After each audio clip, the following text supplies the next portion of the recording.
Chapter 1613, The Strange World. Chapter 1613, The Strange World author's note. Unedited chapter. Gustav's eyes narrowed as he considered her words. She always had a way of offering just enough information to guide him without ever giving him the full answer. It was infuriating but also helpful. If it's my living essence that's the problem, then I need to find a way to mask it, Gustav mused aloud. Or minimize it, make it undetectable, or just get rid of it altogether. The system nodded approvingly. Now you're thinking, but can you pull it off? Can you temporarily shut down your essence enough to pass undetected? After all, you've never exactly been the quiet type. Gustav smirked as his mind began working through possibilities. If it means getting that vestige, he'll find a way. With this new task in hand, Gustav activated a few of his abilities to experiment. Energy dampening was a common technique, something he had learned in his earlier days, but this situation called for something more advanced, something that would mask his very existence. The silent expanse of space around Gustav was eerie as he initiated a technique that very few would dare attempt. His goal was clear, but the path to it was hazardous. The restriction demanded extreme measures if he wanted to reach the vestige within. Standing alone in his spacecraft, Gustav focused his energy, channeling his outworldly powers to perform a separation technique on himself. A faint, translucent light surrounded him as he pushed his energy outward while his consciousness split in two. His body shuddered as his form divided, creating two distinct entities. One of him remained, as he was alive, breathing, human. The other form, however, took on a twisted, hollow appearance, with his skin taking on a faint grayish hue and his eyes dimmed to a dull glow. This was an undead version of himself, a being devoid of true living essence. He looked at his undead form, inspecting it with a critical eye. "All right, you're my ticket in," he murmured, watching as the undead Gustav mirrored his movements. "You will, or rather, I will bring that vestige back to me."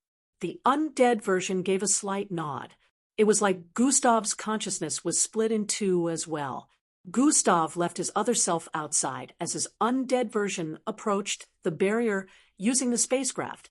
Unlike his living form, the undead body slipped past the boundary with ease, unaffected by the force that kept all living things at bay. "Good," Gustav, undead form, whispered to himself forward from within the spacecraft as it continued to drift forward. As they approached the deeper part of the restricted zone, the vessel's instruments began to fluctuate. The metallic frame shuddered under the strain of the intense energy field surrounding them. "Hold together," Gustav muttered, gripping the controls. Despite its lack of life, the spacecraft was starting to feel the pressure. It wasn't as severe as it would have been for a living creature, but the sheer force of the restriction was wearing down the machinery, piece by piece. Finally, after a long, grueling journey, the craft could go no further. Gustav gritted his teeth as he ordered his undead self to disembark, leaving the craft behind. As the undead version of himself drifted away from the vessel, he continued forward alone. Almost there, Gustav thought, watching through his connection with his undead self. The journey was slow, but he forced himself forward, inch by inch. After what felt like an eternity, the figure of the vestige finally came into view, encased in a stone-like shell. It looked like a statue, pulsing faintly with the energy of his outworldly essence. But as the undead Gustav reached out, a realization hit him. "I can't absorb it," he muttered to himself. The undead form lacked the necessary connection to his living essence, making direct absorption impossible. "Looks like I need to bring it back to me," Gustav voiced with a hint of frustration. With no other choice, he directed his undead self to lift the vestige statue. Meanwhile, in another part of the galaxy, Endrick, Rhea, and Circe had landed on an unknown, vibrant planet. Thick green foliage covered the ground, and enormous trees stretched toward a violet sky, their leaves gleaming in various shades of purple and blue. Strange, iridescent creatures moved between the trees, their eyes glowing with an intelligence that was more instinctual than sentient. Well, we're definitely not on one of the dead planets we've seen before, Cersei murmured, glancing around at the vibrant surroundings. No kidding, Rhea added, leaning against a tree and observing a creature with fur that shifted colors, moving in and out of the shadows. It's like a jungle out here, except everything wants to eat you. Endrick sighed, crossing his arms. All right, we don't know if this is where we're supposed to be, but we're here now. Let's keep our eyes open for anything that might hint at the sword's location. Cersei tilted her head, looking around warily. Should we try asking the locals? She gestured to a massive, four-legged beast with dark scales and 3 eyes, watching them from a distance. I doubt they're the chatty type, Endrick replied, raising an eyebrow. These creatures look like they'd rather eat us than talk to us. Rhea smirked. Still can't hurt to try, can it? Maybe we could use Cersei as bait. Lure one over and see if it wants to have a friendly conversation. Cersei shot him a glare. You volunteer to be the bait, Rhea. I'll happily watch from a safe distance. Endrick held up a hand to cut off their banter, his gaze sharp as he scanned the surroundings. Focus, both of you. Let's spread out and see what we can find. Keep your comms open in case you spot anything unusual. They moved cautiously through the dense jungle, stepping over roots as thick as tree trunks and pushing aside massive, shimmering leaves that released a fragrant, almost hypnotic scent. The ground was alive with small, scurrying creatures, their beady eyes following the trio as they passed. Cersei knelt down to examine a patch of glowing blue moss, touching it carefully. This place, it's almost like it's from another dimension. The flora and fauna don't match anything I've seen before. Rhea shrugged, keeping a wary eye on the trees above them. Well, if there's some creepy dimension where weird robed figures and magical swords like to hang out, let's hope it's this. Endrick's gaze was steely. Whoever those figures were, they seemed determined to keep the sword hidden. If they're connected to this place, we might find some sign of them here. They continued their search, moving deeper into the jungle. Hours passed, but they found little more than strange plants and the ever-watchful eyes of the local wildlife. Frustration began to simmer as their efforts proved fruitless. Cersei exhaled heavily, brushing a hand over her forehead. Are we sure we're not just wandering aimlessly? Rhea nodded, tossing a small stone at a nearby tree.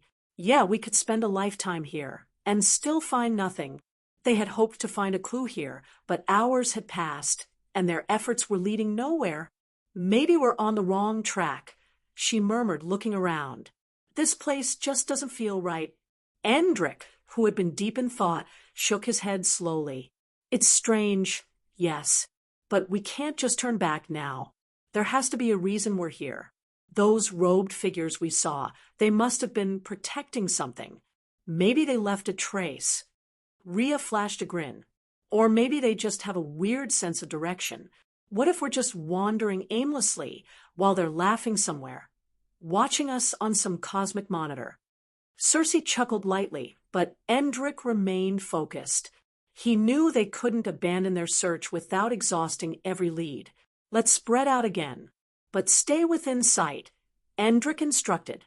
If we cover more ground, we might be able to find some kind of clue. Anything unusual, call it in.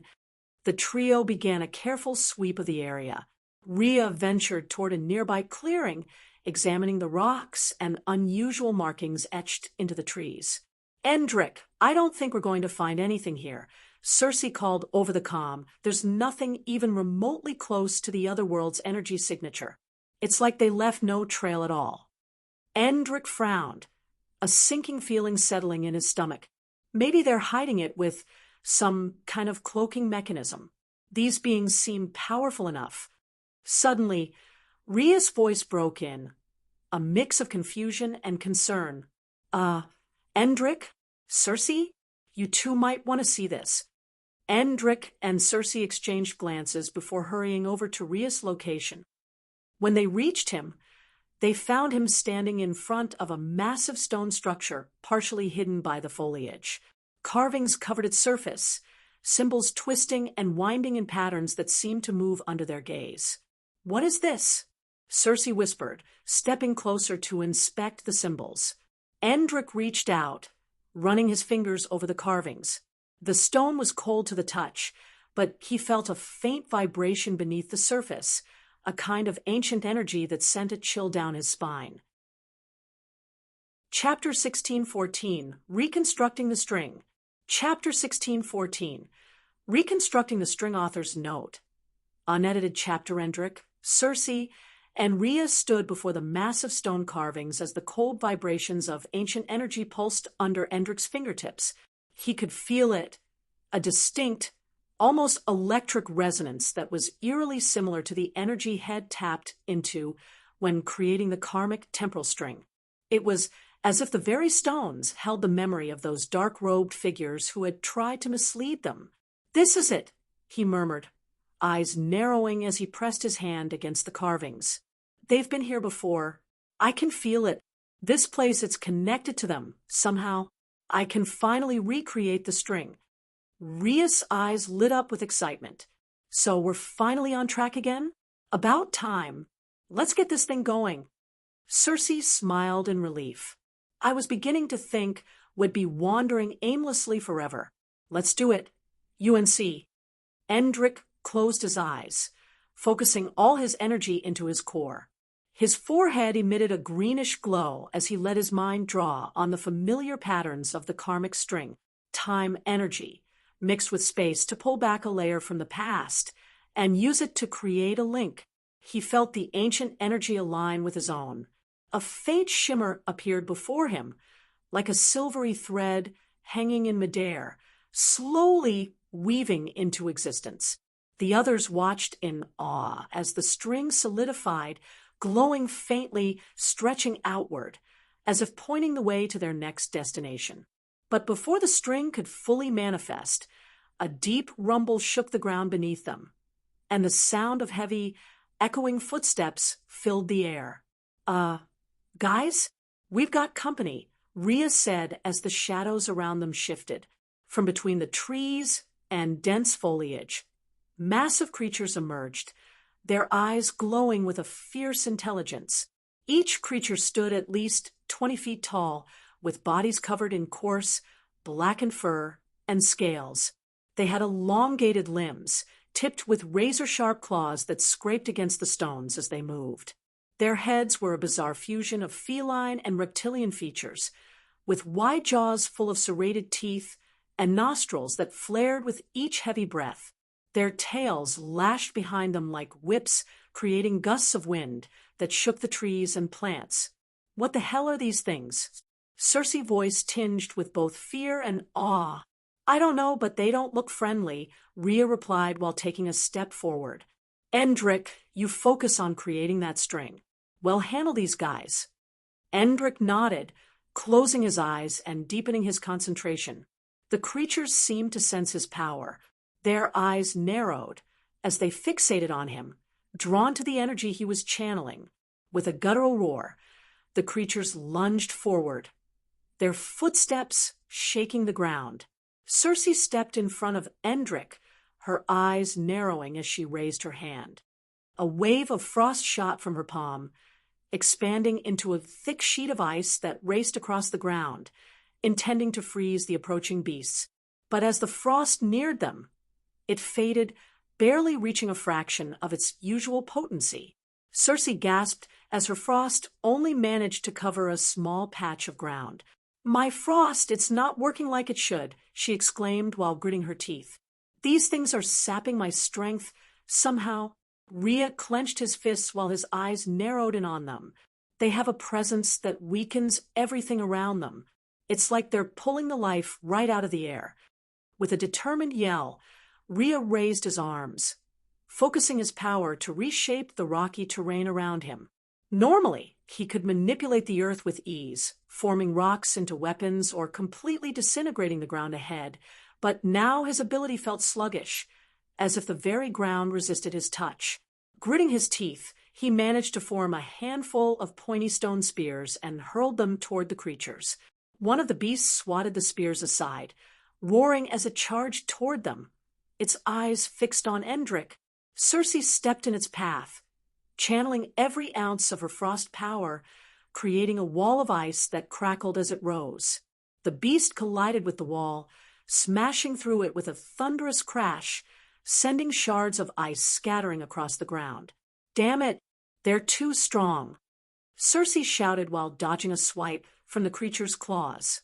Rhea leaped in, swinging a massive stone hammerhead just managed to form. "Let's see how you like this," he yelled while slamming the hammer down onto one of the beast's heads with a resounding crash. The creature staggered, shaking its head as if dazed, but quickly recovered, lunging at Rhea with a furious roar.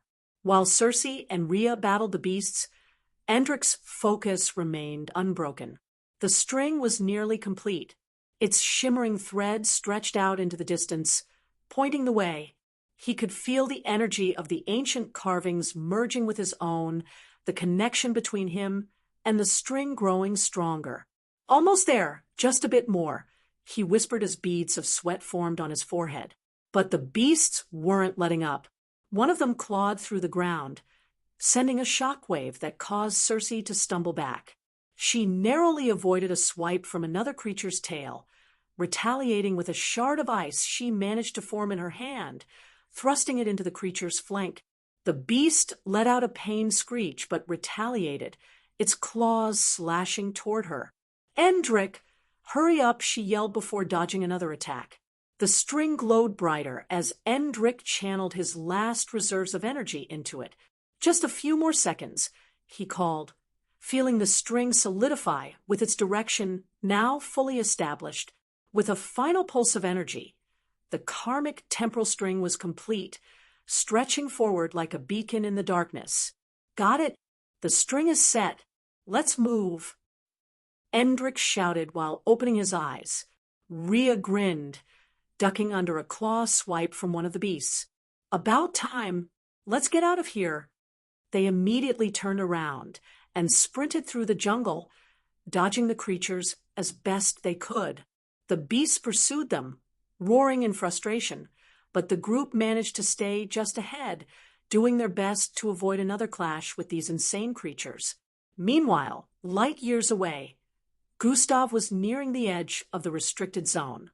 The undead version of himself carried the vestige in statue form back to his location.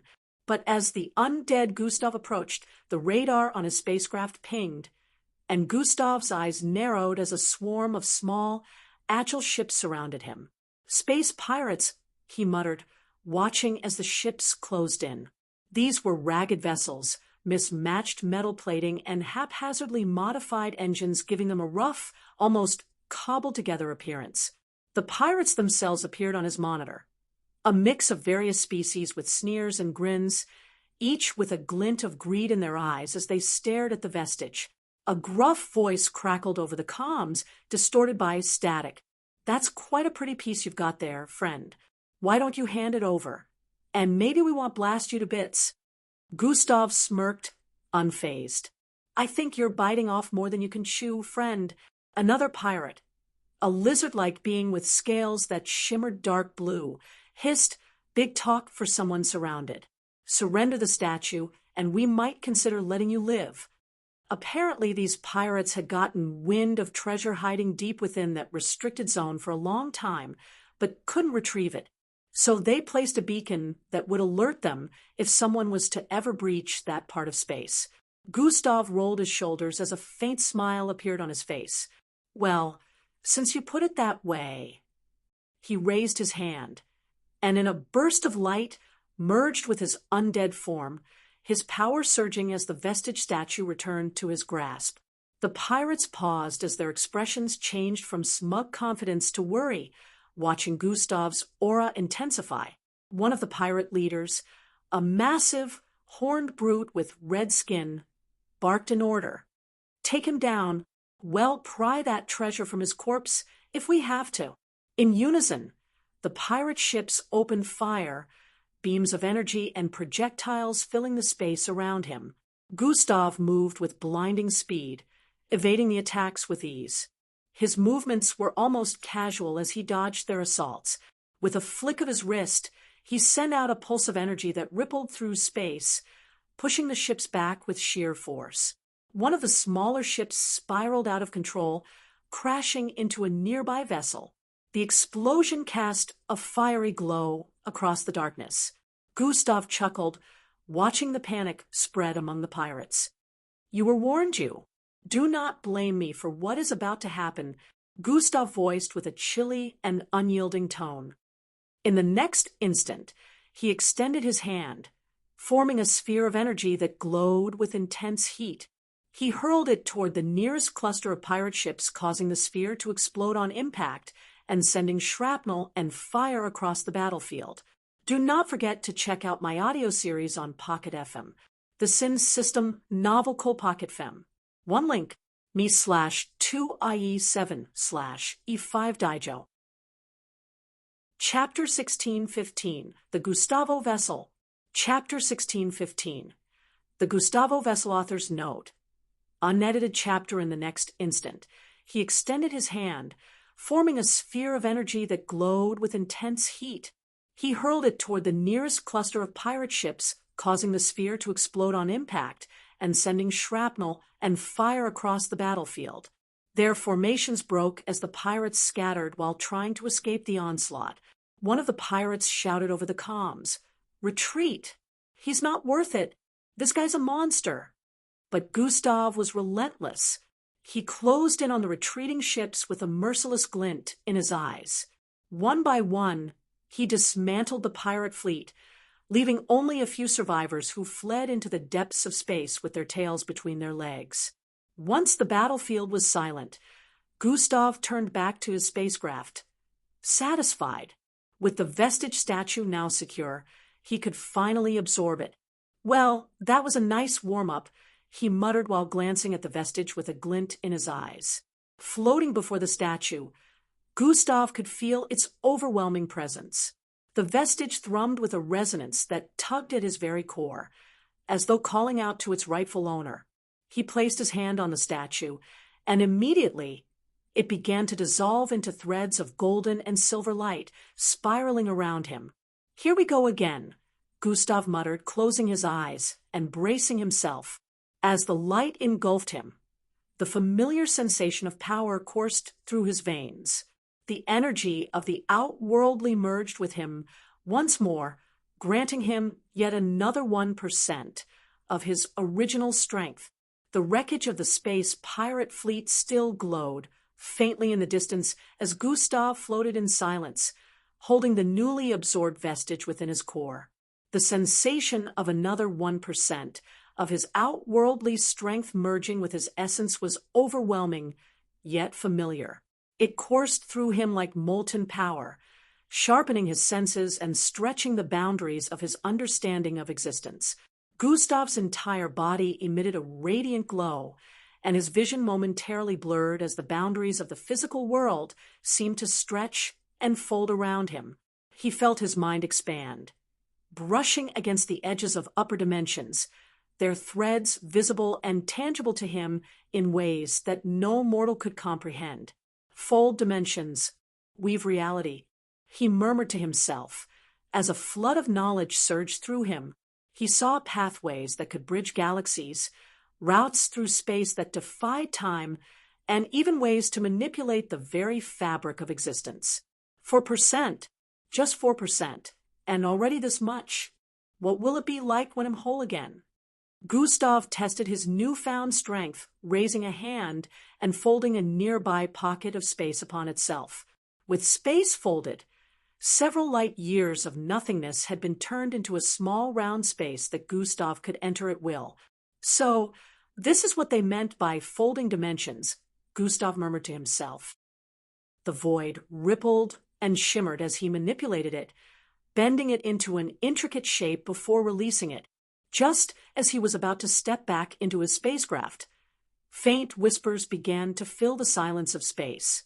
They were like a breeze in the void, soft and unintelligible at first. Outworldly, outworldly. Gustav's head tilted slightly as his brow furrowed. He scanned the space around him, but saw nothing. The whispers continued, growing louder with every passing second. "We beseech thee, outworldly, who's there? Show yourselves." His voice echoed into the emptiness, calm yet commanding. The whispers didn't respond directly but continued their haunting chant. Gustav's perception spread outward like a web, scanning for the source of the voices. The whispers, however, seemed to come from everywhere and nowhere at once, as if the very fabric of space was speaking to him. "This better not be another trick of Nocturnus," Gustav muttered, but as soon as the words left his lips, the space around him shimmered. The stars bent and warped, as though the cosmos itself were folding in on him. A sudden vortex of energy spiraled into existence. Its pull was irresistible. The vortex dragged him in, and he vanished from sight, leaving the debris field and his spacecraft behind. Meanwhile, aboard a Gustavo Alliance space vessel. The Gustavo Alliance space vessel was a floating fortress in the middle of an asteroid cluster. Its metallic exteriors shimmered faintly, reinforced with alien alloys and pulsating with glowing conduits of energy that coursed along its hull. Inside, the corridors were well constructed yet foreboding, with dim, ambient lighting and narrow passageways lined with pipes and panels humming with power. Symbols of allegiance to the Gustavo Alliance were etched into the walls, angular, sharp designs that radiated menace. In the shadows of one of these corridors, EE and Angie crept silently with synchronized movements. EE demeanor was calm, but his eyes, sharp, glanced around before whispering, "The control room should be 3 levels up from here. How's your speed holding up?" Angie smirked as her silver and pink hair glowed faintly in the dim light. "Please, I could do this all day. Just don't slow me down." EE chuckled under his breath. "I'm the one keeping us hidden. Without me, you'd be zooming into the arms of those Gustavo lackeys." Angie rolled her eyes playfully but nodded. "Fair enough. Let's move." Angie grabbed EE by the waist, and in an instant, her body blurred instantly as they vanished from sight. The speed was so intense that the metallic walls became streaks of silver around them. She dashed through multiple hallways in a matter of moments, coming to a halt at a darkened corner when they encountered a patrolling Gustavo Alliance official. He was a tall, armored alien with emerald green scales and 4 glowing eyes. Its claws clinked against the metallic floor as it scanned the area with a glowing device. EE raised his hand, summoning a small vortex silently just behind the officer's head. The vortex expanded slightly, creating a momentary distraction. The officer turned toward the strange distortion, giving Angie just enough time to blur past, with EE in tow. They arrived at an intersection where the hallway split into 3 paths. EE pulled up a holographic map, causing a faint blue glow to illuminate their faces. "Straight ahead.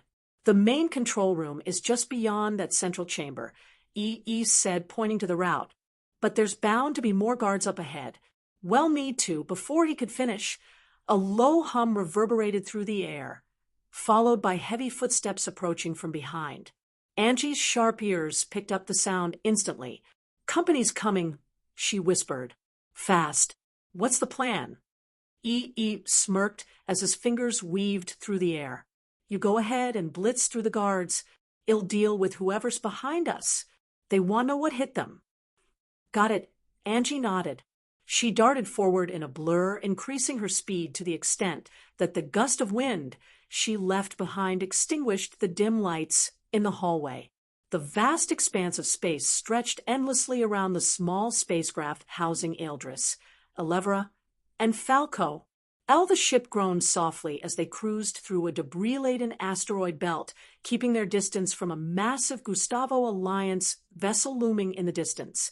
The Alliance ship was a fortress in space, bristling with weaponry and radiating an ominous presence. Inside the small craft, Elevra adjusted the holographic communication panel as her third eye glowed faintly. They had established a secure connection with EE and Angie, who were aboard the Alliance vessel. "Are you in position yet?" Elevra questioned with a tone of urgency. The holographic display flickered to life, showing EE crouched in a shadowy corridor aboard the Alliance ship. Beside him, Angie's silver and pink hair shimmered while her keen eyes scanned their surroundings. "We're almost there," EE whispered with a low voice to avoid detection. "Just one more level up, and we'll reach the control room. How's it looking on your end?" Eldris leaned forward in his seat as he surveyed the display. "We're staying just out of their radar range. Any sign they've picked up on you?" "Not yet. It came close, though," Angie replied. "But even if they do, they won't catch us. We're too fast for them." Falco chuckled from his seat as his jet black hair cascaded over his shoulders. "Just don't get caught before you lock that engine down. We've got a lot riding on this." "Trust me, Falco," Angie shot back, smirking. "We've got this. You just focus on your part." Elevra's face remained serious. "Once you've locked the engines, notify us immediately. We need to ensure the ship stays within range for extraction if things go sideways." "Will do," EE said while glancing at Angie. "Let's move. Stay on comms. Do not forget to check out my audio series on Pocket FM, the Sin System Novel Cool Pocket FM. One link, me/2IE7/E5 Daijo will do a mass release once it gets to 10K plays. Chapter 1616, Not Very Subtle. Chapter 1616, Not Very Subtle Author's Note. Unedited Chapter E pulled up a holographic map from his wrist device. 2 more turns and 1 more level up. Stay sharp. They might have motion sensors in this sector. Angie nodded as she prepared to sprint. "Got it. It'll clear the path. Try to keep up." Before EE could respond, she blurred into motion with a speed that didn't even loove an afterimage. She darted down the corridor, disabling a surveillance camera with a flick of her hand before pausing at the next junction. She had been so quick that she wasn't even caught in the camera, almost like she was invisible. "Clear," she whispered into her comms. EE followed, stepping through a small vortex that opened just in front of him, allowing him to traverse the distance in an instant. He appeared beside Angie, glancing down the corridor to ensure it was truly clear. "Remind me to never race you," he muttered, earning a smirk from her. "You'd lose, obviously. Now, let's go." Back in their own vessel, Eldris, Elevra, and Falco monitored the operation closely. The holographic map of the Alliance ship displayed the positions of EE and Angie as small glowing dots, moving steadily toward their target. "They're making good progress," Eldris noted with a calm tone. "As long as they avoid detection, this should go smoothly." "If it goes smoothly, it won't feel like us," Falco joked while leaning back in his seat. "Something always goes wrong. It's practically tradition." Elevra shot him a look as her third eye narrowed slightly. "Not this time. This operation has to be perfect. If we fail, the Gustavo Alliance will know we're onto them, and they'll scatter. ITLL take years to regroup." Falco sighed, raising his hands in mock surrender. "Relax, Elevra. I'm just saying. But, yeah, you're right. No room for screw-ups." Eldris leaned closer to the console. "Angie and EE are capable. Let's trust them to do their part while we prepare for ours. Elevra, keep an eye on the radar. If the Alliance detects us, we'll need to move quickly. Falco, double-check the ship's cloaking field. We can't afford to be seen." "On it," Falco voiced while moving to another console. Elevra's expression softened slightly as she returned her focus to the radar. EE and Angie reached the final corridor leading to the control room. The air here was different, charged with a faint static that made the hairs on their arms stand on end. EE observed as his gaze scanned the walls. "There's a laser grid further ahead. We can't just walk through. No problem, Angie said confidently. I'll go through it. You do your vortex thing. EE raised an eyebrow. You're just going to run past the laser grid? Those things are faster than. Angie cut him off with a smirk. Faster than me? Please. Watch and learn. Before EE could protest, Angie blurred forward. Her body moved so quickly that the laser beams didn't have time to register her presence. She skidded to a halt on the other side, grinning as she turned back to him. Told you. Now hurry up, slowpoke. EE sighed while shaking his head. Show off. He raised his hand, opening a small vortex that allowed him to step past the grid effortlessly. They regrouped on the other side, locking onto the massive doors ahead. That's it, EE said, his tone serious. Once we're in, we lock the engines and send word to the others. Angie nodded with a straight look. Let's do this. Together. They approached the doors, their next move critical to the success of the operation. Angie soon crouched beside EE in the shadows outside the control room with their eyes locked on the thick metallic doors. Are you sure this bypassing tech is going to work? Angie whispered in impatience as she adjusted her gloves. EE smirked, holding up a cylindrical device that pulsed faintly with blue light. Trust me, it's top-notch. I'll get us through without a hitch.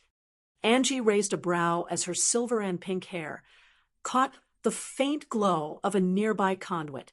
You said that about the last one, and I had to run through those laser grids. Imagine if I got fried. EE let out a light, embarrassed cough. It will work this time. Just stay sharp. Once we're in, it's lockdown time. No room for mistakes. With a quick tap on the device, EE placed it against the door's control panel. A soft hum vibrated through the air as the mechanism began to override the locking system. Angie stood ready as she scanned the corridor for potential threats. The moment the door clicked open, the entire vessel erupted into chaos. A piercing alarm blared through the vessel, accompanied by flashing red lights that painted the metallic walls in ominous hues. So much for subtlety, Angie muttered as she darted into the control room, leaving afterimages behind. Inside, the control room was a bustling hub of activity. Gustavo Alliance members of varying alien origins scrambled to respond to the alarm. The room was circular, with consoles lining the walls and a central holodeck displaying a three-dimensional map of the vessel and surrounding space. The pilots, seated at their stations, were of an insectoid species with exoskeletal armor and compound eyes that glinted under the red lights. Several others, a mix of reptilian humanoids with scaled skin and a towering forearmed being covered in jet black fur, turned toward the intruders. Intruders, one of them hissed while raising a weapon. Before they could react, Angie was already among them. Her speed created a sonic boom that sent consoles crashing and chairs skidding across the floor. Her first target was the nearest pilot, whose clawed hand reached for a message switch that would have sent out an alarm outside of the vessel. With a quick strike to his thorax, she incapacitated him, sending him collapsing to the floor. Focus on the alarm, EE yelled while opening a vortex in front of a reptilian humanoid aiming a plasma rifle at Angie. The shot vanished into the vortex, reappearing behind the attacker and striking him in the back. Angie zipped to the next target, delivering a flurry of blows to the towering, four-armed being. He roared in pain, swinging his massive arms at her, but her movements were too fast for him to track. She dodged each swing with ease, delivering a powerful kick to his jaw that sent him crashing into a console. Nice hit, EE voiced while sidestepping a blast of energy from another attacker. He opened a portal beneath the attacker's feet, causing them to fall through and reappear upside down on the other side of the room. The remaining pilots attempted to draw their weapons, but Angie's blinding speed disarmed them in seconds. She tossed their weapons into a pile, which EE quickly teleported into deep space through another vortex. Control room secure, Angie voiced with steady breaths despite the intensity of the fight. EE moved to the main control panel, typing furiously as he worked to disable the alarm and lock down the engines. The alarm ceased abruptly, leaving only the sound of the vessel's machinery and distant shouts as more Gustavo Alliance members approached. Engines locked. Doors sealed. "We're good," EE voiced while turning to Angie with a grin. "Not quite," Angie replied while turning toward the door. As it slid shut, just before it closed completely, a Gustavo Alliance member slipped through, drawing both their attention. The newcomer was humanoid but covered in glowing silver tattoos that pulsed with energy. His eyes were an unnatural shade of orange, radiating malice, and his long, dark hair was tied back in a braid that swayed as he moved. He wore a black armor that seemed to buzz with an internal power source. "You've made a grave mistake entering this vessel." His voice carried an unsettling resonance as he growled. "I am Zal Rinvar, and I will personally see to your demise. Yet you're going to have to get in line." Zal, EE smirked as he summoned a vortex beside him. "Angie, shall we?" "Let's do it." Angie shot back, already blurring toward Zal. Zal moved with incredible speed, meeting Angie's charge head-on. Their clash sent shockwaves through the room, cracking the walls and shattering nearby monitors. Angie struck at his midsection with a flurry of punches, but Zal's armor absorbed most of the impact. He retaliated with a burst of energy from his tattoos, forcing her to retreat. EE took advantage of the distraction, opening a vortex beneath Zal's feet. But Zal anticipated the move, leaping into the air and releasing another burst of energy that disrupted the vortex. "Clever, but not clever enough." Zal sneered while lunging at EE, narrowly avoided the attack, opening a series of smaller vortexes to redirect Zal's strikes. One of Zal's energy blasts reappeared behind him, striking his armor and staggering him. If you find any errors, ads pop up, ads redirect, broken links, non-standard content, etc. Chapter 1617. Was that necessary? Chapter 1617. Was that necessary? Author's note. Unedited chapter Angie seized the opening, appearing behind Zal and landing a powerful kick to the back of his head. He stumbled forward but quickly recovered, unleashing a wave of energy that sent her crashing into a console. "Stay down, puny human," Zal growled before turning back to EE. "Not likely," Angie groaned while darting forward again. She moved so fast that she created afterimages, confusing Zal as she struck him from multiple angles. EE added to the chaos, creating vortexes around Zal that redirected his own attacks back at him. Zal roared in frustration as his energy blast struck his armor, causing it to spark and flicker. "You're outpowered." "Zal, whatever your name was," EE smirked. "Just give up already." "Never." Zal snarled as his tattoos glowed brighter while he prepared a massive attack. The interior of this Gustavo Alliance vessel was a labyrinth of dimly lit corridors, pulsating conduits, and looming steel walls.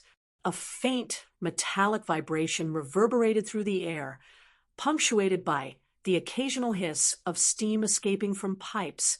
The place was vast, its design utilitarian but foreboding, an ideal fortress for the nefarious activities of the Alliance. Eldris, Elevra, and Falco crept through the dim corridors with careful yet purposeful movements. They had entered through a hatch on the far side of the vessel, opened remotely by EE from the control room. Their mission was to find and neutralize the commander overseeing this vessel, while EE and Angie maintained lockdown.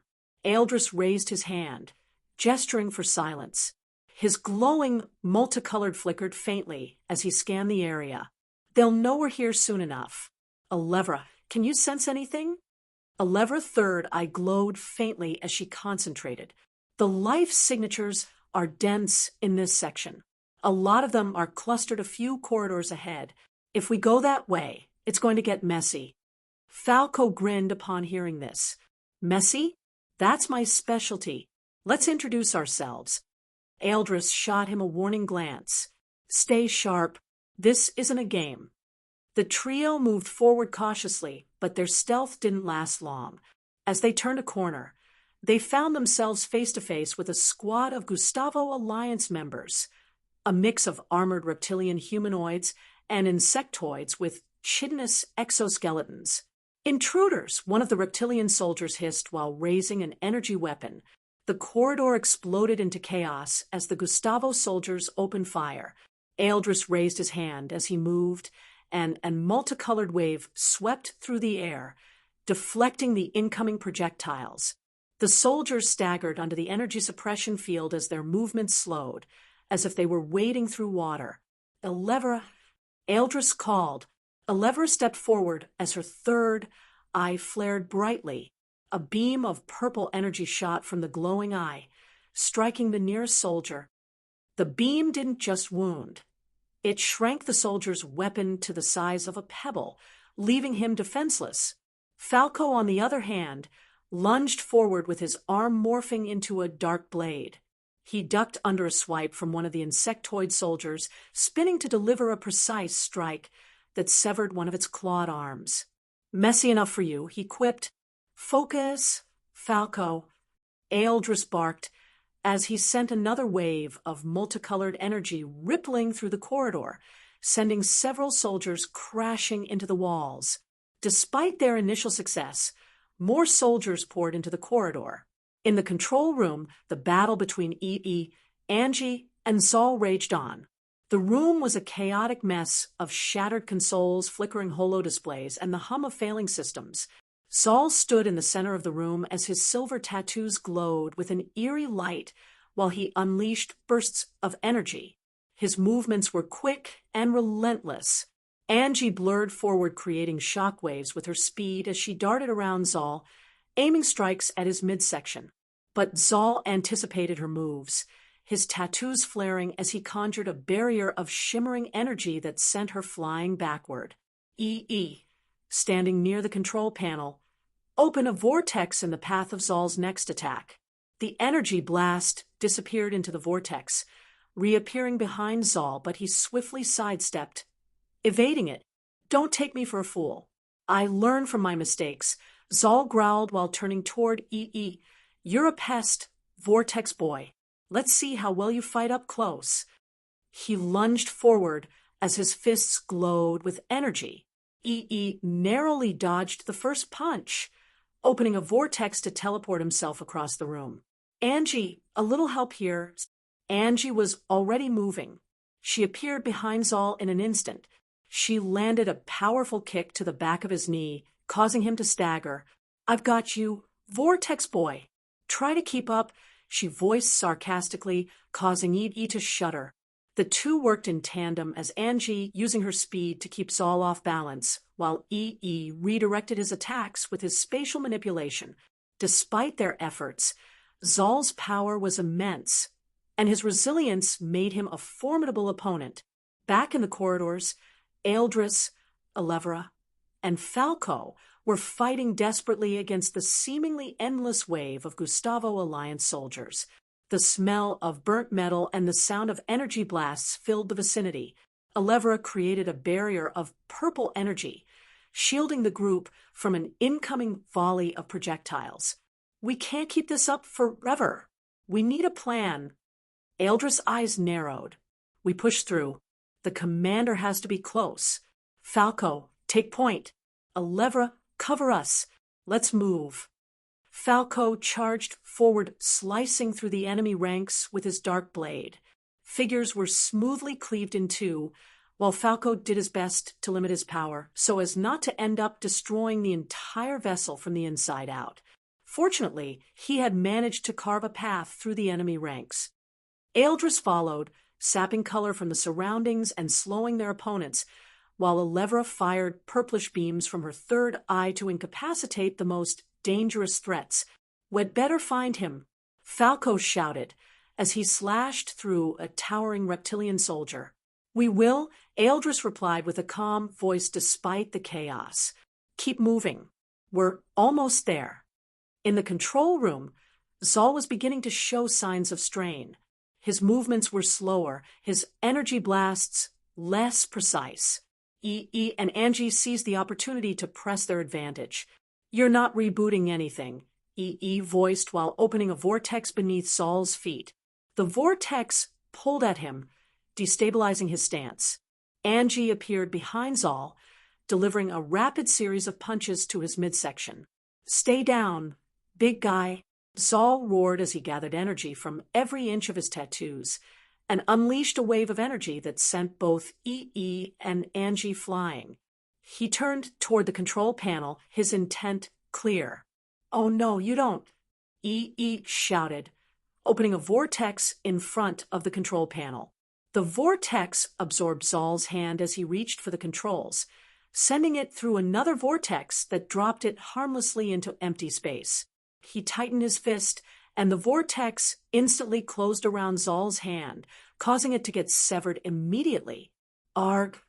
Raoul screamed in pain as blood gurgled out from where his hand was supposed to be located. Angie darted forward and delivered a devastating kick to Zal's chest. He got sent flying towards the other end as his chest caved in and his glowing tattoos dimmed. "It's over, Zal," Angie voiced with a cold tone. Zal sank to his knees. "You won't win," he growled while vomiting a mouthful of blood before collapsing. The metallic corridor leading to the commander's room echoed with the sound of footsteps and occasional grunts as Eldris Elevra and Falco swiftly dealt with the last of the guards.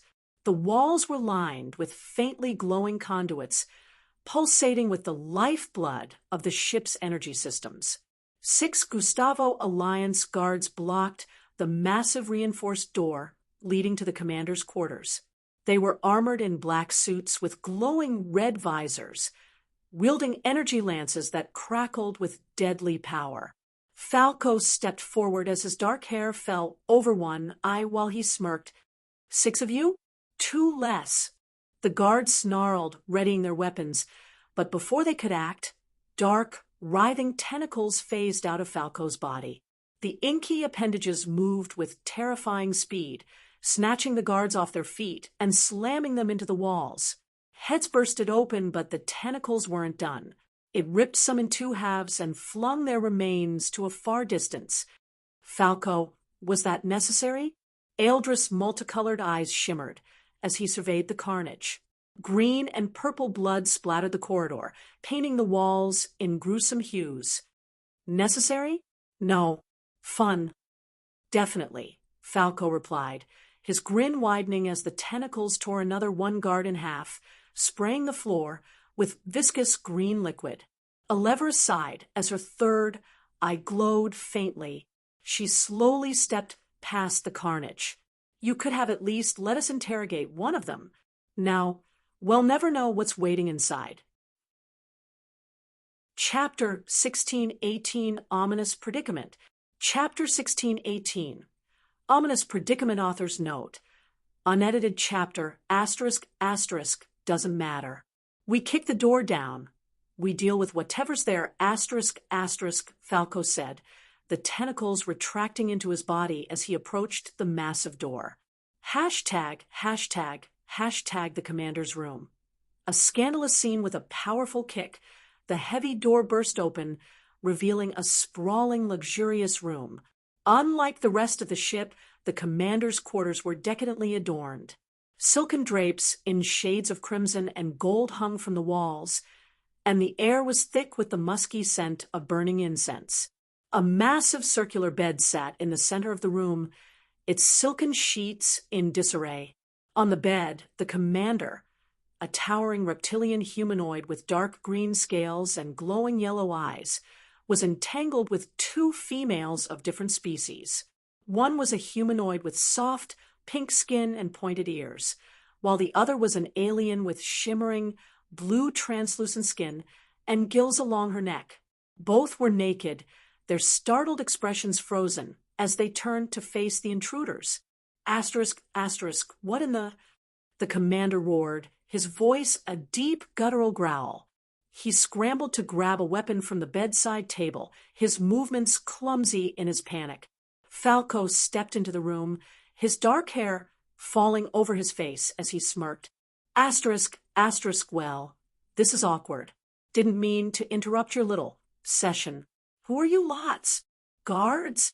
The commander bellowed, his scales flaring as he reached for his communicator. Hashtag, hashtag, hashtag the confrontation before the commander could call for reinforcements. Elevra's third eye flared brightly, emitting a beam of purple energy that struck the communicator, shrinking it to the size of a pebble. It fell uselessly from his hand. Asterisk, asterisk, no guards are coming, asterisk, asterisk, Elevra said coldly, stepping forward. Asterisk, asterisk, they're all dead. Just like you'll be if you don't cooperate. The two females scrambled off the bed, grabbing sheets to cover themselves as they huddled in the corner. The commander rose to his full height, towering over the intruders. His yellow eyes glowed with rage as he flexed his claws. Asterisk, asterisk, you think you can barge into my quarters and threaten me? Do you know who I am? I'm Commander Grelix of the Gustavo Alliance. I've destroyed entire civilizations. Eldris, standing calmly in the center of the room, raised his hand. Swirls of color began to manifest around him, shimmering hues that danced and shifted like liquid light. Asterisk, asterisk, Grelix. Was it? You're about to add loser to us to your impressive list, asterisk, asterisk, Eldris said, his voice even and calm. Asterisk, asterisk, now sit down and answer our questions, or I'll paint this room with a new palette, one you won't enjoy. Hashtag, hashtag, hashtag, the fight Grelix roared, lunging at Eldris with surprising speed. His claws slashed through the air, but just before they connected, Eldris' colors surged forward, forming a shimmering barrier of light that absorbed the impact. Asterisk, asterisk, too slow, big guy, asterisk, asterisk, Falco said, his dark tentacles shooting forward to wrap around Grelix's legs. He yanked hard, sending the commander crashing to the floor. Grelix snarled, his claws glowing with a fiery red energy as he slashed at the tentacles. They recoiled briefly, but Falco grinned. Asterisk, asterisk, oh, you've got tricks. So do I. The tentacles surged back, wrapping around Grelix's arms and pinning him down. Elevra stepped forward, her third eye glowing with intensity. Asterisk, asterisk, this could have been simple, Grelix. Now you've just made it painful. She unleashed another beam of energy, this time striking Grelix's legs. They shrank to half their size, rendering him unable to stand. Asterisk, asterisk, release me. You have no idea what you're doing. The Gustavo Alliance will hunt you to the ends of the galaxy. Grelix roared, struggling against his restraints.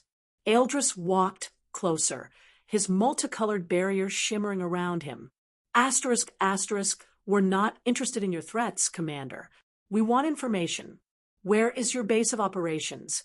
Where are the two leaders hiding? Grelix spat on the floor, his yellow eyes glaring defiantly. Asterisk, asterisk, I'll tell you nothing. Kill me if you want, but I won't betray the Alliance. Falco sighed dramatically, his tentacles tightening around Grelix's throat. Asterisk, asterisk, you say that like you've got a choice. Let's see how long you can hold out. Elevra turned to Eldris. Asterisk, asterisk, he's too arrogant to talk willingly. Let me shrink something important. Maybe then he'll reconsider. Grelix's defiance faltered, a flicker of fear crossing his face. Asterisk, asterisk, you wouldn't dare. Asterisk, asterisk, asterisk, asterisk, try me, asterisk, asterisk, Elevra interrupted, her third eye glowing ominously. Hashtag, hashtag, hashtag the interrogation. After a few more moments of threats and pressure, Grelix finally relented. Asterisk, asterisk, fine. I'll tell you what you want to know. Just call off your freaks. Eldris leaned closer, his expression neutral but his multicolored eyes piercing. Asterisk, asterisk, start talking, Commander. And don't leave anything out. Grelix growled, his voice bitter. Asterisk, asterisk, the main base is in the Nebulan Expanse, hidden within an asteroid field.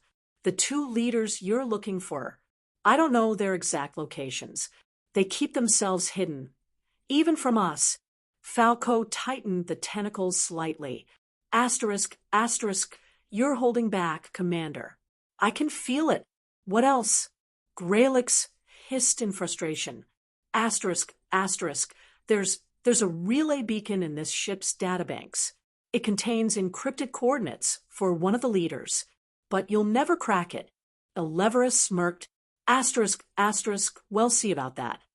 Hashtag, hashtag, hashtag the aftermath. As Gralix slumped in defeat, the team began accessing the ship systems, using the commander's biometric data to unlock restricted files. With the location of the relay beacon in hand, their mission was far from over. But they had taken the first step in dismantling the Gustavo Alliance. As the alarms finally fell silent, Eldris, Elevera, and Falco reached a massive reinforced door deep within the vessel. Eldris placed his hand on the door, feeling the faint energy signature behind it. Asterisk, asterisk, the commander is in there, asterisk, asterisk, he said, his voice resolute.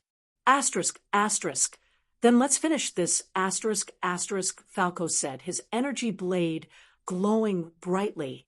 Elevera nodded, her third eye glowing as she prepared for the final confrontation. They knew the hardest part of their mission was yet to come, to be continued. SS's hashtag, hashtag, hashtag the showdown with Commander Gralix, the spacious bedroom, once a place of indulgence and decadence, now crackled with destructive energy as Eldris, Elevera, and Falco faced off against Gralix, the towering reptilian commander of the Gustavo Alliance. The luxurious furnishings lay in shambles, shredded by beams of energy and the force of relentless attacks. Shattered glass and burning silken drapes added to the chaos, while the faint hum of the ship's energy systems remained a constant reminder of the looming danger. Gralix stood in the center, his massive frame radiating raw power. His glowing yellow eyes locked onto his opponents, and faint dark tendrils flickered across his body, confirming Falco's suspicion. The commander had tapped into Nocturnus power. Asterisk, asterisk, you dare to challenge me in my own quarters? Gralix roared, his voice deep and guttural, reverberating through the room. His claws crackled with fiery red energy, and his scaled body gleamed under the flickering light. Asterisk, asterisk, you'll regret this. All of you. Hashtag, hashtag, hashtag Eldris and Elevera's synchronized assault. Eldris and Elevera exchanged a brief nod, their silent understanding leading to a perfectly synchronized attack. Asterisk, asterisk, let's clip his claws. Elevera, asterisk, asterisk, Eldris said, his voice calm yet commanding. He raised his hands, and the air around him shimmered as he began to draw colors from the environment. The glowing palette of hues materialized before him, swirling like a living spectrum. It pulsed with power, creating a suction force that pulled at everything in the room, matching its hues. Gralix staggered as sections of his body glowed and flickered, drawn toward the swirling palette. The suction force gripped him, causing his glowing tattoos to flicker erratically. Asterisk, asterisk, what is this trickery? Gralix bellowed, struggling against the pole. Asterisk, asterisk, focus on that. Why don't you? Elevera's voice rang out as her third eye flared. A concentrated purple beam shot forth, streaking toward the commander with devastating speed. Gralix growled, raising his clawed hand to meet the attack. His claws slashed through the air, slapping the beam away with a burst of energy. But the deflected beam doubled in size, twisting and morphing into a volatile sphere of energy. Asterisk, asterisk, incoming. Elevera yelled, diving for cover as the energy sphere exploded with a deafening roar. The explosion tore through the bedroom, blowing out one of the walls. The vacuum of space briefly threatened to engulf them before emergency barriers activated, sealing the breach. A thick cloud of smoke and debris filled the room. Hashtag, hashtag, hashtag Falco takes center stage as the smoke cleared. Falco stood unscathed amidst the destruction.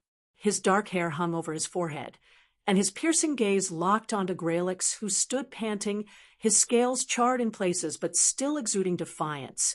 Behind Falco, Eldris and Elevra lay sprawled on the floor, bruised and slightly bloodied. Elevra clutched her side, wincing, while Eldris pushed himself up with a grimace. Asterisk, asterisk, you two rest, asterisk, asterisk, Falco said coldly, not turning to look at them. Asterisk, asterisk, he's mine. Falco. Asterisk, asterisk, Eldris started, but Falco raised a hand to silence him. Asterisk, asterisk, no. I can feel it. Eldris, asterisk, asterisk, Falco growled, his voice trembling with suppressed rage. Dark tendrils began to phase out of his body, writhing ominously. Asterisk, asterisk, that foul presence in him, it's my father's. He borrowed power from Nocturnus. Elevra's third eye flickered weakly as she looked up at him. Asterisk, asterisk, Falco. Don't. Asterisk, asterisk, but Falco was already moving. His dark tendrils surged forward, slicing through the debris as he lunged at Grelix. Hashtag, hashtag, hashtag Falco's rage. Unleashed, Grelix barely had time to raise his claws before Falco's tendrils wrapped around his arms and legs, slamming him into the floor with a thunderous crash. The sheer force left cracks in the metallic surface. Asterisk, asterisk, you think you're powerful because of Nocturnus? You're nothing, asterisk, asterisk, Falco snarled, his tendrils tightening around the commander like constricting serpents. Grelix roared, his tattoos glowing as he unleashed a pulse of red energy. The blast shattered Falco's tendrils, sending him skidding back. The commander rose to his feet, his scales glowing ominously as dark tendrils of his own began to emerge. Asterisk, asterisk, you underestimate me. Boy. Nocturnus power flows through me. Grelix charged, his claws slashing toward Falco with blinding speed. Falco met the attack head-on, his dark powers manifesting as a shadowy shield that absorbed the brunt of the impact. The two clashed violently, their strikes creating shockwaves that shook the entire vessel. Falco's rage fueled his strength. He drove his knee into Grelix's midsection, sending the reptilian commander stumbling back.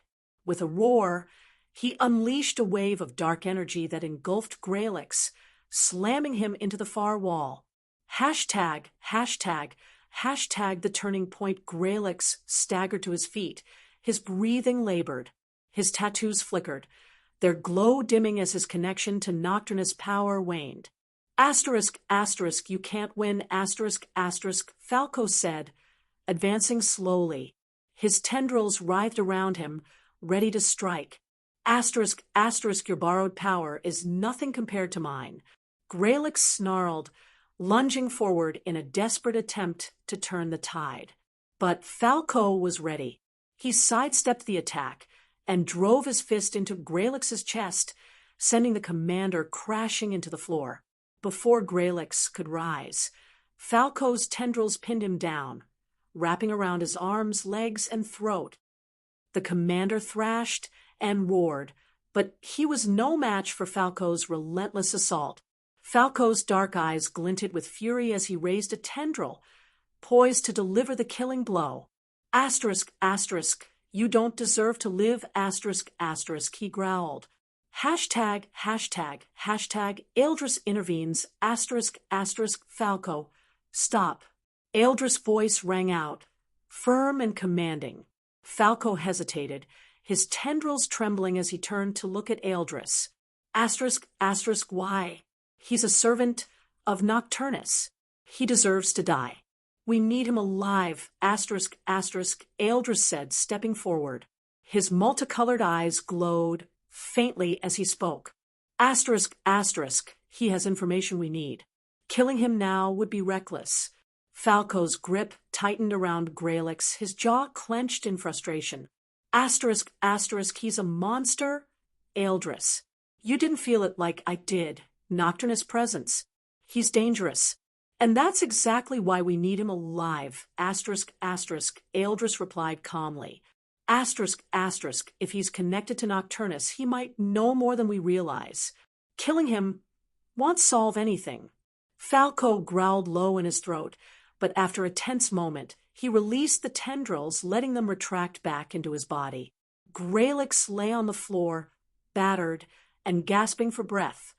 Hashtag, hashtag, hashtag the aftermath, a lever limped forward, her third eye glowing faintly as she scanned Gralix. Asterisk, asterisk, he's weak now. He won't be a problem. Falco crossed his arms, glaring down at the commander. Asterisk, asterisk, had better start talking. Otherwise, in finishing what I started. Eldris crouched beside Gralix, his expression neutral. Asterisk, asterisk, you're going to tell us everything, Commander. Where are the leaders of the Gustavo Alliance? What's their connection to Nocturnus? And what's their endgame? Gralix coughed, his yellow eyes flickering with fear and defiance. Asterisk, asterisk, you think you've won? You have no idea what's coming. Then enlighten us, asterisk, asterisk, Eldris said, his voice cold. Asterisk, asterisk, or I'll let my friend here finish what he started. Gralix hesitated, his gaze shifting between Eldris and Falco. Finally, he sighed, defeated. Asterisk, asterisk, fine. I'll talk. The team exchanged glances, knowing this was only the beginning of uncovering the Gustavo Alliance's secrets. SSS Uncle Bila watched in amazement as Gustav interacted with the newly revived NID. The artifact, long dormant and silent within the depths of the Vertigan vaults, now pulsed with a vibrant, mystical energy. Mr. Crimson, to use the "Don't worry, I understand how it works," Gustav cut Uncle Bilo off. He placed his palm flat against the NID, and the device responded immediately, its surface shimmering with an ethereal glow. The rhythmic pulsing seemed to sync with Gustav's energy, creating a resonance that filled the room with a palpable sense of anticipation. Gustav's thoughts were singular. I need to find a way to get to the remnants of planet Humbad. He held on to this intention, willing the NID to provide a path forward. After a few tense moments, the artifact responded. A projection of shimmering letters floated in the air before them, planet Agon. Gustav stepped back, his surprise evident. Agon? That's the name Miss Amy calls her planet. The room fell silent as the NID powered down, its task seemingly complete. Uncle Bila, breaking the silence, confirmed what the machine had implied. It seems that whatever you need, Gustav is tied to planet Agon. According to our ancestors, the NID has never been wrong. Gustav, puzzled, murmured to himself, but why there? What could be on Miss Amy's planet that relates to Humbad, or the warp demolator? Miss Amy's planet was still very new, so it didn't make any sense to him. Stark chimed in. Remember, Miss Amy isn't just your former master. She's a creator of worlds, a manipulator of cosmic scales. There is every possibility that she has foresight of the current predicament. The idea resonated with Gustav, but he was still skeptical about it. You might be right. I guess the only way to find out is by heading there. I'll arrange for transport, Stark voiced in response, and I'll gather some supplies for your journey. Uncle Bila added, I need to find a way to send a message. An intergalactic message, Gustav requested. Days had passed since the warp demolator's appearance and subsequent disappearance, leaving Eldris, Endrick, Falco, and Rhea adrift in uncertainty. They had been scouring the coordinates and searching for any trace of Gustav, their efforts fruitless and their morale dwindling. As they prepared to set a course for a nearby planet in hopes of finding assistance, the console beeped loudly, signaling an incoming transmission that immediately drew their attention. Falco, who was closest to the console, quickly tapped to accept the transmission. The familiar face of Gustav appeared in full vibrancy. Hey, guys.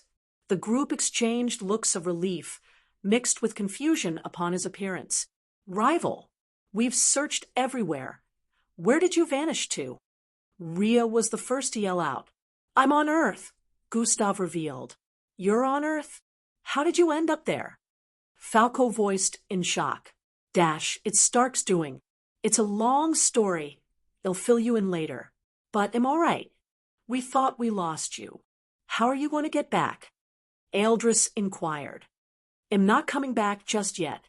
I'm actually about to head to Miss Amy's planet, Agon. His revelation prompted a round of surprised murmurs among the group. Miss Amy's planet? Why? Endrick voiced in bafflement. It's related to something called the NID. An artifact pointed me to Agon. I think it's crucial for what comes next, since I missed the warp demolator's appearance. This might be the only way I get to planet Humbad. The group listened intently as Gustav briefly explained his encounter with the NID and its mysterious guidance. So, what do you need us to do now? Head to the Milky Way to join you? Eldris inquired. No, that won't be necessary. You're over a month away, and I can't have you trailing behind that long. Instead, I need you to fix up my ship. I believe by the time you're heading back, I will have gotten what I need. Okay, we could help with other things while you do what needs to be done, Endrick answered with a nod. Thanks. I'll keep you posted on my progress and what I find out on Agon. As the transmission faded, the crew sat back, processing the flurry of information. Gustav was safe, but he would have to tread alone on the journey ahead of him. They turned their attention to the task at hand, repairing Gustav's spacecraft and finding their way back without mishaps. We're going to head for Earth afterwards, right? Rhea asked. You bet we are. Gustav and Stark stood in the dimly lit hangar, their spacecraft prepped and ready for departure. The air thrummed with the low rumble of the engines warming up, a subtle vibration underfoot that spoke of the power at their disposal. Beside them, two bodyguards in silver robes, their features obscured by the high collars and hoods, stood silent and alert. Gustav, checking over his disguise, a similar silver robe that masked his identity, nodded towards Stark. It's time to go. Although Gustav didn't shapeshift due to the numbers seeing Stark off, he knew he wouldn't shy away from it when the time came. Stark, adjusting his gear, looked at Gustav with a mix of excitement and apprehension. What should I expect out there, Gustav? It's not every day one travels to a planet crafted by a goddess. Honestly, it's hard to say what we'll find. Miss Amy is unpredictable, but if there's one thing I'm sure of, it's that she's continued creating life. She aims to craft a world far different from Earth's, full of diversity and harmony. Gustav responded with a reminiscent look as they boarded the spacecraft. The bodyguards took their positions at the controls, and Gustav settled next to Stark. The bay doors slowly retracted. With a smooth surge of power, the spacecraft lifted off, leaving Earth's atmosphere in a streak of light. As they ascended, Gustav's mind drifted to his past interactions with Miss Amy. He remembered the lush landscapes she had shown him, teeming with life, creatures of her design, each species more fascinating than the last. Miss Amy stood before a sprawling vista, her hand sweeping over a field dotted with two-headed creatures grazing under a colorful sky. Here, she had said, I will create a sanctuary where all the life forms I create can coexist in balance, a model of what any world could be, free from strife and inequality. Gustav felt a pang of nostalgia and a deep-seated curiosity about how much her world had evolved since his last visit. He pulled himself back to the present as their ship broke free from Earth's gravitational pull and entered the open cosmos. Space travel still amazes me every time, Stark mumbled while peering forward. He started intently at every nook and cranny of the exterior of the spacecraft. How far until we reach Agon? Gustav questioned. We're looking at just over a day's journey with the current hyperdrive settings since Agon is situated at the edge of the Milky Way, Stark answered informatively. The journey through space was smooth, with the vast starlit void offering a display of serene beauty. Stark occasionally attempted to draw out more stories from Gustav, who remained somewhat reticent, lost in his thoughts. You respect her? Don't you? Miss Amy, more than respect, Stark. I owe her my life. I was hoping I wouldn't need her help anymore until all this was over, but I guess there is no other way, Gustav voiced with a look of admiration and perturbation. As they neared Agon, the planet's image began to fill the viewport. A colossal world, its surface swirling with vibrant colors and cloud patterns that hinted at its dynamic atmosphere. There it is, Agon, Gustav announced. Wow, it truly is 4 times the size of Earth. Very breathtaking. To think one being could create all this, it's beyond what I thought possible. Stark couldn't imagine just how powerful Miss Amy was. Although he had very much witnessed her might at Aesop, it was an entirely different scenario to physically be in the presence of an orbital body she created. The spacecraft's approach was carefully calculated as they prepared for descent. As their spacecraft approached the vibrant, swirling atmosphere of Agon, Gustav and Stark were suddenly jolted by an unexpected resistance. A shimmering barrier, invisible until now, materialized just as their ship was about to enter the planet's orbit. Stark, startled by the sudden halt, looked over at Gustav with concern. What's happening? Why can't we move forward? Gustav brow furrowed in confusion and surprise as he responded. This wasn't here before. Miss Amy must have later put this in place to prevent external entry. But she should be aware of my presence by now. Why isn't she taking the barrier down? Gustav wondered out loud. It was impossible for anything to pass by Miss Amy, since she became a goddess, so Gustav had expected her to have sensed their spacecraft long before it got to that point. Trying to understand the situation, Gustav instructed the ship's AI to attempt a gentle push forward, but the barrier remained impassive, its surface repelling every advance with increasing force. Let's not force it. We might damage the ship, or worse, trigger a countermeasure we're not prepared for. Chapter 16, 19, Worldwide Sorrow. Chapter 16, 19, Worldwide Sorrow, author's note. Unedited chapter. Ellen looked troubled. But how? The unrest is growing, and people are losing faith. From Bolton took a deep breath. I will address the people and call for a summit of all leaders and factions. We need to come together, now more than ever. The playback showed scenes of unrest and division across planet Humbad. Protests erupted in the streets, clashes broke out between opposing factions, and fear and uncertainty spread like wildfire. It looked like history was repeating itself once again. In one scene, Gustav watched as a group of dissenters gathered in a secluded space.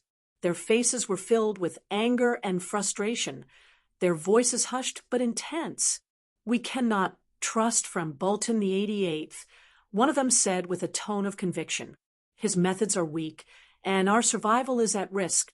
We need strong leadership to protect us. But what can we do? Another asked, her voice trembling. The barrier is failing, and we are running out of time. Caldor spoke up. We need to take decisive action. If From Bolton will not lead us well, then we must lead ourselves. We must find a way to restore true unity, one built on strength and resolve. As the unrest grew, the barrier continued to weaken. The ashy sand-like matter pressed harder against it, the dark force swirling and writhing, seeking a way through. The cracks continuously spread. From Bolton, the 88th addressed the people from the Great Hall. My fellow Slarkovs, we face an existential threat. The barrier that protects us is failing because of the divisions among us. Let us put aside our differences and work together to restore our unity and strengthen the barrier. The summit of all leaders and factions began in the Great Hall. Representatives from all sides gathered around a large table. From Bolton, the 88th opened the summit with a heartfelt plea for unity. We are all Slarkovs, he began, his voice steady but impassioned. We all want the same thing, to protect our world and ensure our survival. The barrier keeps failing because we are divided. We must find a way to come together, to work as one. Tarek, a community leader, spoke up. We need to address the root causes of our division. People feel marginalized. Not everyone is satisfied with the Frambolton leadership.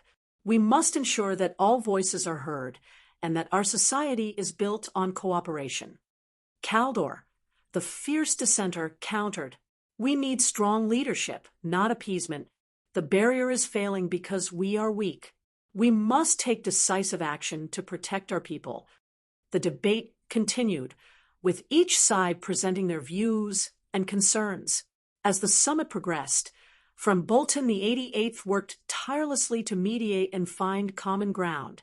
He listened to each side, offering compromises and solutions.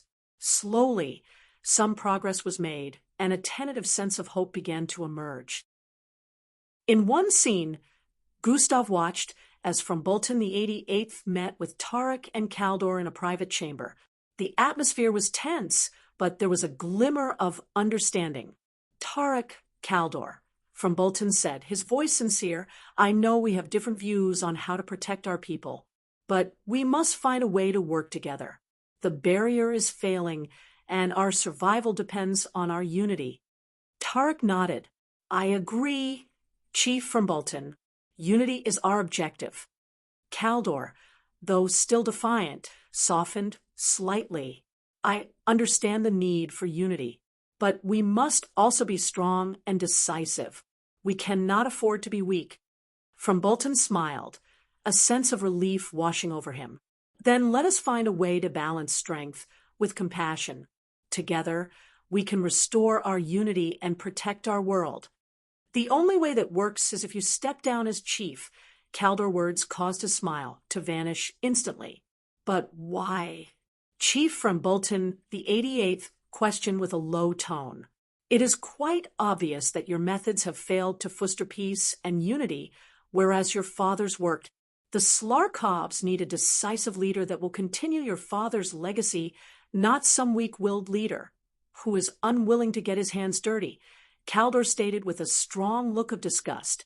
And if I were to step down, who would take on the mantle of leadership? Frambolton the 88th inquired. I shall, Tarek stated. Shut up, Tarek. You're clearly too not eligible. I will take up the mantle, Caldor voiced with a condescending look. And what is the first thing you will do when you step into power? Frambolton the 88th questioned. I will get rid of every single Slarkov who disagree with the methods of our previous chief. The barrier will no longer weaken if everyone that is left remains under the same banner of agreement, Caldor pointed out. If that is the case, then no, I will not be stepping down. I have sworn to put an end to the ruthless tactic my father used during his reign, and I will make sure it never happens again. Immediately after saying this, Frambolton the 88th turned around to leave. Toy, you're a disgrace to your father's name. Caldor spat in his direction with a tone of disgust. Be that as it may, I will not let Humbad be ruled by tyranny, Frambolton stated before completely leaving the scene. Soon, the situation on planet Humbad reached a critical juncture. Despite Frambolton the 88th's best efforts to heal the divisions within Slarkov society, the unrest continued to rise at an alarming rate. The barrier, weakened by the lack of unity, began to falter more visibly. Its light flickered under the relentless pressure of the ashy, sand-like matter. Frambolton stood in the command center, his expression grave as he observed the holographic display of the barrier. The cracks were spreading faster now, and the dark force outside seemed more determined than ever to consume their world. He knew that if they did not find a solution soon, the end of their species was inevitable. He gathered his advisors for an emergency meeting in the Great Hall. The atmosphere was tense, the weight of their dire situation pressing heavily on everyone present. My friends, Frambolton began, his voice steady but filled with urgency, we are facing an existential threat unlike any we have encountered before. The barrier is failing, and the unrest among our people is tearing us apart. We must find a way forward, or we will be consumed along with our planet. Saran, the seasoned advisor, spoke up. Chief Frembleton, we need to consider all options. If we cannot restore unity and strengthen the barrier, we may need to evacuate the planet. Ellen, the young and passionate advisor, looked conflicted. But where would we go? This has been our home for millennia. Leaving would be an admission of defeat. Frambleton nodded, his expression resolute. I understand your concerns, Ellen, but we must prioritize the survival of our species. I have made a difficult decision. We will prepare to evacuate the planet. The advisors exchanged uneasy glances, but they knew that their leader was right. The unrest was too deep-rooted, the divisions too entrenched. Staying on Humbad would only lead to their extinction. Frambleton addressed the people of Humbad in a broadcast from the Great Hall. His voice echoed through the city, reaching every corner of their world. My fellow Slarkovs, we face a grave threat. The barrier that protects us is failing, and our unity is crumbling. We have tried to heal our divisions, but the unrest continues to rise. For the survival of our species, we must make a difficult decision. We must prepare to leave our beloved planet. The announcement sent shockwaves through Slarkov society. Families gathered around screens, their faces filled with fear. Gustav watched as the playback showed scenes of the reactions across Humbad. In one scene, a group of Slarkovs gathered in a public square, their expressions a blend of anxiety and hope. Leaving our home, one of them said, their voice trembling, "It feels like giving up." Another Slarkov, an elder with wise eyes, placed a reassuring hand on their shoulder. "It is not giving up," they said gently. "It is choosing to survive. We carry the spirit of Humbad within us wherever we go." However, the decision to evacuate was not universally accepted. The Slarkovs had divided into two factions. One faction, led by Chief Frambleton, the 88th, agreed with the decision to leave the planet for their betterment. The other faction, led by Kaldor and his followers, believed that they should stay behind and force Dimension 6 open, hoping to employ its power once more. In a heated debate in the Great Hall, representatives from both factions argued passionately. "Leaving the planet is cowardice," Kaldor shouted, his voice filled with conviction. "We must force Dimension 6 open and use its power to protect ourselves. Abandoning our home is not the answer." Frambleton, the 88th, remained calm, but resolute. "Kaldor, we have tried to reason with Dimension 6. It has locked itself away. Our priority must be the survival of our species, and that means evacuating." That you're tuning in to the Mystic Fist YouTube channel. Don't forget to subscribe and join us on this journey to catch the most captivating stories.